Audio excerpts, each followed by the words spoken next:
Good evening, welcome to Wightlink Raiders TV. We're joined by Wightlink Raiders head coach Jeremy Cornish. 3 points of the weekend. Feel maybe a little bit disappointed with that, Jeremy? Yeah, definitely. Saturday night, I said in the coach's comments, was definitely a point lost for the team. I was pretty bummed out with the result. But, Stretham's due to get some points off us. It doesn't happen very often, and it's not something that I can really remember happening over the last couple of years. So, they got a point out of us, but, we got to make sure that doesn't happen again. And Sunday, obviously, at Milton Keynes, a very small ice facility. I see on your coach's comments, obviously, the Toy Town rink. It must have been pretty difficult sort of playing that sort of game in the tight confines of that facility. Yeah, it was, like I said before, like the comments I put about the great efforts that people have put to get ice in Milton Keynes. I think that's all great, but, can it be used for senior hockey? I'm not really quite sure. We got through the game. It was a tough game.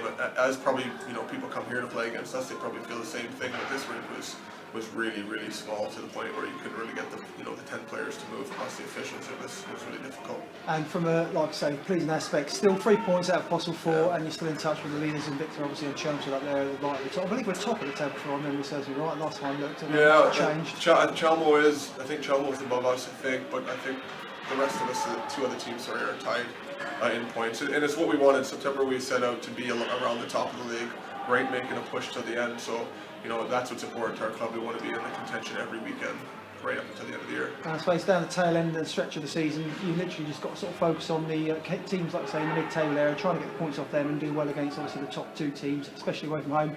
Obviously got a great result at the moment away from home against the likes of Chelsea and Victor. Is that something you're going to be looking to try and address as the season wears on? Yeah, it's always the case here. It's been the same all 5 years we've been here. It is difficult going from our small rink to a big rink.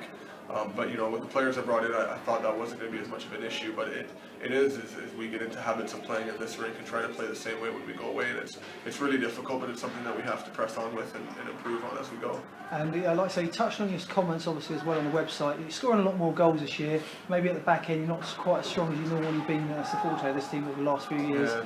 Do you feel it's maybe because it's more of an attacking-minded team this year? That's probably what the problem is? Yeah, and I think that's great. That's what we wanted. We wanted more guys to come in that can score, and that's what we've got. So we're scoring plenty of goals, but people are complaining about some of the players that we've got, and at the end of the day, we're scoring. So the problem is defense, and it doesn't take to bring in a couple goal scorers. Are they going to play better defense than what we've got? That's what I'm pondering all the time. So I think it takes pride and hard work to play defense. It doesn't take an awesome hockey player to do that. It just takes someone committed to playing defense. So that's what we've got to do. We've got to switch our focus and start worrying about shots against and goals against.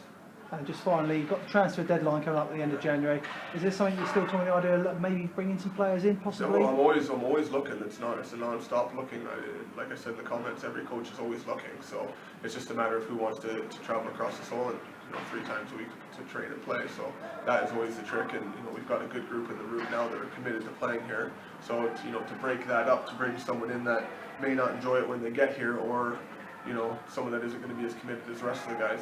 Those are the decisions I have to make. And if bringing someone in, is that going to be expensive to someone else, or is it just to add? It just depends what we've got room. I think we've got room to bring guys in, so maybe an expensive ice time, but not necessarily of a spot. But you just never know. We'll just see how it pans out. Of course, this weekend 2 potentially banana skin games. You've got Romford on Saturday away in Lee Valley. It's probably going to be one man and his dog there, and also Sunday in a boisterous crowd. Probably pretty full house there at Gosport, and equally a tight game in a small pad. And they came here last time. Obviously, and only lost by 2 goals. So you've got to take a big mindset of going into those 2 matches of trying to get both wins. Yeah, definitely. Romford's always a tough game, and it doesn't matter. They beat Chumbo a couple of weeks ago in there, so it's just like playing a first-place team as far as I'm concerned, especially when we're traveling away again with our recent form on the road. So Romford's always a tough game. I'm expecting you guys to really have to battle that night. And Sunday is Gosport, and they're always up for playing us, so it doesn't matter that they've got 2 wins.